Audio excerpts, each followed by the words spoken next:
Welcome, seeker, to an inquiry that transcends the mundane. Today we examine the veil of the eternal through the lens of the Isha Upanishad, one of the foundational texts of Vedantic thought. This Upanishad presents a radical premise: reality is not fragmented, but singular. What appears as multiplicity is in truth an indivisible whole. This poses a fundamental question: what is the nature of the self in relation to this unity? The opening verse declares, Ishavasyam idam sarvam. All this, whatever moves in the moving world, is pervaded by the divine. This is not a theological assertion in the conventional sense, but a metaphysical claim about existence itself. The Upanishad invites us to consider, is the divine an external entity, or is it an immanent presence interwoven with the fabric of reality? Classical Vedantic exegesis interprets this as a statement of Advaita, or non duality. The sages of the Upanishadic era did not postulate a deity separate from creation. Rather, they posited that the self, Atman, and the absolute Brahman are one. The Atman, not the empirical ego bound by time and circumstance, but the unconditioned awareness beyond thought, is identical to the substratum of all existence.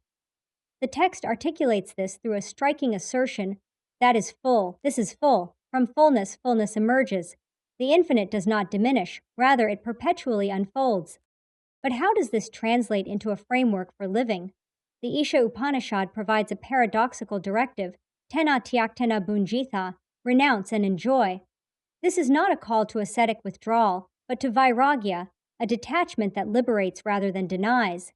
The individual who clings to transient possessions is, in a philosophical sense, impoverished. The one who relinquishes possessiveness gains the totality of existence itself. Yet, the text warns of an epistemic imbalance.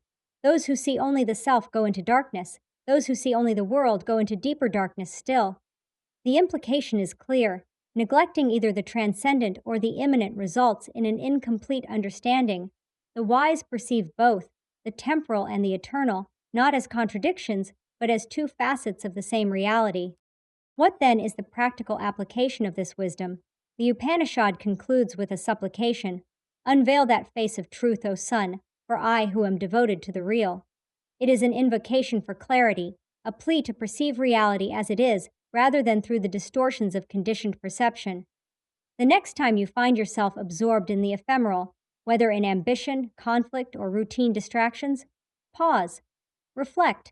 Who is the observer behind these experiences? That inquiry, the Upanishad suggests, is the beginning of true knowledge. The Upanishads form a continuum of philosophical inquiry, and the Isha is but the first step. Our next exploration will take us to the Kena Upanishad, which asks, what is the force behind perception itself? If this dialogue resonates, join us for the next discourse.